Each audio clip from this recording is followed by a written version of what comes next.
വേദിയിലിരിക്കുന്ന എൻ്റെ ഏറ്റവും ബഹുമാനപ്പെട്ട സ്നേഹമുള്ള സഹപ്രവർത്തകർ, എന്നോടൊപ്പം സർവീസ് വിരമിക്കുന്ന സഹപ്രവർത്തകർ, അവരുടെ കുടുംബക്കാർ 16 വർഷം ഈ സ്ഥാപനത്തിന് തുടർച്ചയായിട്ട് സേവനം ചെയ്തു. ഈ സ്ഥാപനം നടക്കുന്നത് എനിക്ക് ഏറ്റവും സ്നേഹിക്കുന്ന എൻ്റെ സഹപ്രവർത്തകർ ഞാനായിട്ട് ക്രിയേറ്റ് ചെയ്ത സ്നേഹബന്ധമാണ്. ആരെയും വാക്കുവാണ് പ്രവർത്തികളോ ഞാൻ ഓടിച്ചിട്ടുണ്ടെന്ന് എനിക്കറിയാം. എൻ്റെ കുട്ടികളോടൊക്കെ ഞാൻ ഒത്തിരി സത്യസമായിരുന്നു. അത് കുട്ടികളുടെ നല്ലതിന് വേണ്ടിയാണ്. കാരണം ഒരു സ്ഥാപനത്തിന് അച്ചടക്കമാണ് ആ സ്ഥാപനത്തിന് വിജയം കൊണ്ടുവരും, നല്ല റിസൾട്ട് കൊണ്ടുവരും. അപ്പോൾ ഞാനിവിടെ ഒരു മജീദ് സാറുണ്ട്. സാറിന്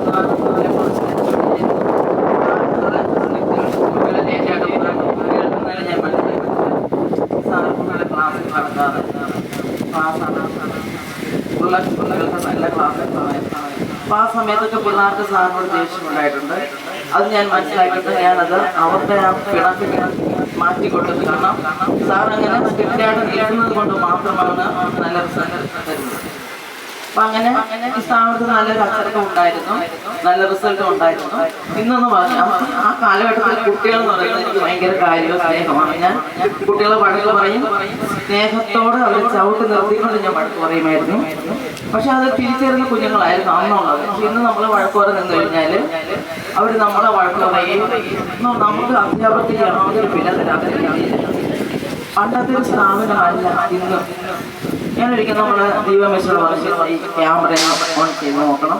കുട്ടികളുടെ വിലനിലവാരം വിലയിരുത്തി നമ്മളൊന്ന് മനസ്സിലാക്കണം. കാരണം ടീച്ചേഴ്സ് വരുന്നു അല്ലാതെ പോകുന്നു എന്നൊരു ചിന്ത പോലും ഇല്ല. അവരവിടെ തോന്നുന്നത് പോലെയാണ് ഈ സ്ഥാപനം. പക്ഷെ പണ്ട് അങ്ങനെ നമ്മൾ അധ്യാപകരെ കാണുവാൻ എഴുന്നേക്കുന്നു, വിഷ് ചെയ്യുന്നു ഒരു കാലഘട്ടം ഉണ്ടായിരുന്നു.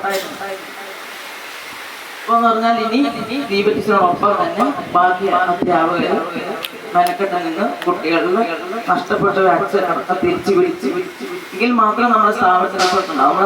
നമ്മൾ ഒന്നാമത്തെ ക്ലാസ് ചെന്ന് കഴിഞ്ഞാൽ ക്ലാസ് കൺട്രോൾ ചെയ്തെങ്കിൽ മാത്രമേ നമുക്ക് പഠിപ്പിക്കാൻ പറ്റൂ. അത് നമുക്കറിയാവുന്ന കാര്യങ്ങൾ പഠിപ്പിച്ച് പോയിട്ട് കാര്യമില്ല. കുട്ടികൾ ശ്രദ്ധിക്കണമെങ്കിൽ ആദ്യം ഒന്ന് ക്ലാസ് നിയന്ത്രിച്ച് പഠിപ്പിക്കണം. പക്ഷെ ഇന്ന് ടീച്ചേഴ്സ് പഠിപ്പിക്കുന്നുണ്ട്.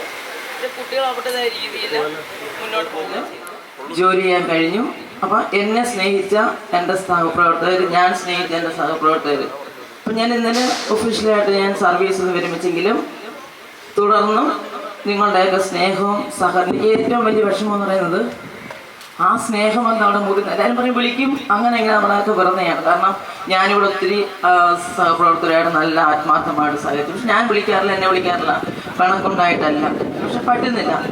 അപ്പം ആ ഒരു കാര്യം ഓർക്കുമ്പം അതാണ് എൻ്റെ മനസ്സിൻ്റെ വേദന. അപ്പോൾ തുടർന്നും എല്ലാവരുമായിട്ട് സഹകരിച്ച് മുന്നോട്ട് പോകാൻ ഞാൻ ആഗ്രഹിക്കുന്നു. അപ്പം എന്നെ സ്നേഹിച്ച, എന്നോട് സഹകരിച്ച എല്ലാ എൻ്റെ പ്രിയ സഹോദരങ്ങൾക്ക് നന്ദി പറഞ്ഞുകൊണ്ട്